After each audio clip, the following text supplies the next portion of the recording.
Friends, இன்னைக்கு நம்ம பார்க்க போகிறது என்னன்னு காமிக்கிறேன்னு பார்க்குறீங்களா? சேனப்பூங்க. இது எனக்கு 27 வருஷம் ஆச்சு கல்யாணம் ஆகி. கேரளாவில் நிறைய சேனப்பூ கிடைக்கும்னு சொல்லுவாங்க. நான் இது வரைக்கும் பார்த்தது இல்லைங்க. இன்னைக்கு தான் என் கைக்கு கிடச்சிச்சு. பாருங்க எவ்வளோ அழகாக இருக்கு பாருங்க. மேலே வயலட் கலரில் இருக்கு. இவ்வளோ பெரிய பூவு. இதில் ஒரு பார்ட்டும் நம்ம வேஸ்ட்டும் பண்ண போகிறதில்ல. உள்ளே இருக்கிறதும் நான் காமிக்கிறேன். இதை ஃபஸ்ட்டு நம்ம கழுவிக்கலாம். இது பாருங்க, இப்ப எப்படி கிளீன் பண்ணலான்னு பார்க்கலாம்.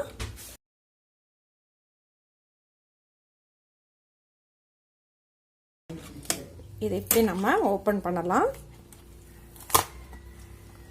எவ்வளோ அழகா இருக்கு பாருங்களேன். முத்து முத்தா இருக்குங்க. இயற்கையோட படைப்பு பாருங்க எவ்வளோ அழகான. இதுல ஒரு பார்ட் கூட நமக்கு வேஸ்ட் ஆக போறது இல்லை. எல்லாமே நம்ம யூஸ் பண்ண போறோம். இதில் மசாலா கறி வச்சா ரொம்ப நல்லா இருக்கும்.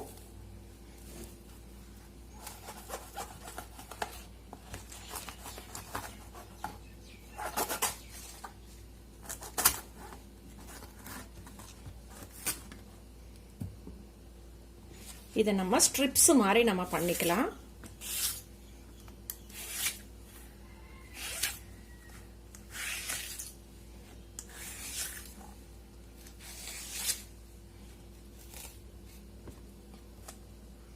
இதையும் நான் கட் பண்ணி காமிச்சிடுறேங்க. இந்த பூவையும் எப்படி கட் பண்ணுறதுன்னு பார்க்கலாம். இதை நம்ம சென்டரில் ஹாஃபாக வெட்டிக்கலாம்.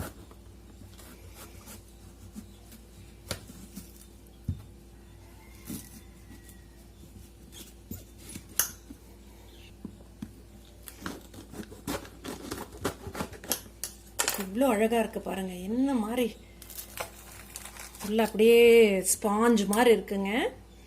இதோட எல்லாமே நம்ம சாப்பிட்றது தான். எதுவுமே வேஸ்ட் ஆக போறது கிடையாது. பிங்க் கலர்ல இருக்கு பாருங்க. ஒரு ஹாஃப் மட்டும் இன்னைக்கு சமைச்சிக்கலாம். இதுல ஒரு டிராபேக் இருக்கு. என்ன தெரியுங்களா? ஒரு நாள் ஆனதுக்கு அப்புறம் இது ரொம்ப பேட் ஸ்மெல் வருங்க. அதனால நம்ம பறிச்சோம்னா அதே நாளுக்கே நம்ம யூஸ் பண்ணிடணும். பொடியா கட் பண்ணிக்கலாம். இதையும் அதே மாதிரி நம்ம பொடியா கட் பண்ணிக்க போறோம். சீக்கிரமா வெந்து போயிடுங்க. இது ஒரு ஸ்பூன் எண்ணெய் எடுத்துக்கோங்க. இதுல நம்ம 2 ஸ்பூன் மல்லிப்பொடியும் 2 டீஸ்பூன் மிளகா பொடியும் நல்லா பிரவுன் ஆகிற அளவுக்கு வறுத்து எடுத்துக்க போறோம்.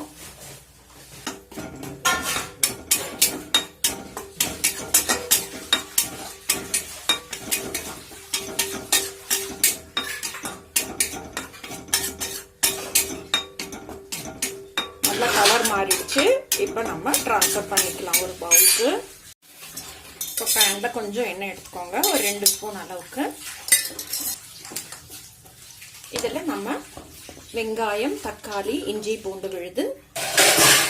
ஃபர்ஸ்ட் வெங்காயம் போட்டுடலாம். அதுக்கப்புறம் பச்சை மிளகாய் ஆட் பண்ணிக்கலாம். வெங்காயம் கொஞ்சம் டிரான்ஸ்பரண்ட் ஆகட்டும். அதுக்கப்புறம் தான் தக்காளி போடணும். வெங்காயம் நல்லா டிரான்ஸ்பரண்ட் ஆயிடுச்சு. இஞ்சி பூண்டு விழுது ஆட் பண்ணிக்கலாம். அப்புறம் நம்ம ஸ்லைஸ் பண்ணி வச்சிருக்கிற தக்காளி நல்லா மஷி ஆகட்டும். மூடி வச்சிடலாம். தக்காளி வெங்காயம் நல்லா வதங்கியாச்சுங்க. இந்த ஸ்டேஜில் நம்ம சேனப்பூ கட் பண்ணியிருக்கோம் இல்லைங்களா, அதை ஆட் பண்ணிக்கலாம்.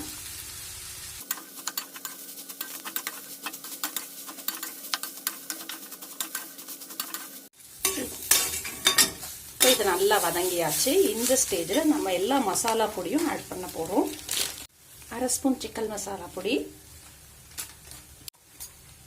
மிளகு பொடி கொஞ்சம், கரம் மசாலா பொடி 1/2 ஸ்பூன், கொஞ்சம் மஞ்சள் பொடி, கொத்தமல்லி மிளகு பொடி வறுத்து வச்சிருக்கோம் இல்லைங்களா, அதுவும் ஆட் பண்ணிக்கலாம். எல்லாம் நல்லா மிக்ஸ் ஆகட்டும். இதுல 2 கிளாஸ் அளவு தண்ணி ஊற்றிக்கலாம்.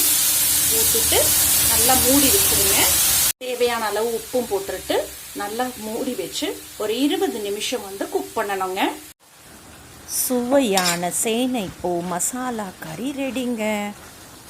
இது சப்பாத்திக்கு, தோசைக்கு சாதத்துக்கு எல்லாம் ரொம்ப நல்லாயிருக்கும்.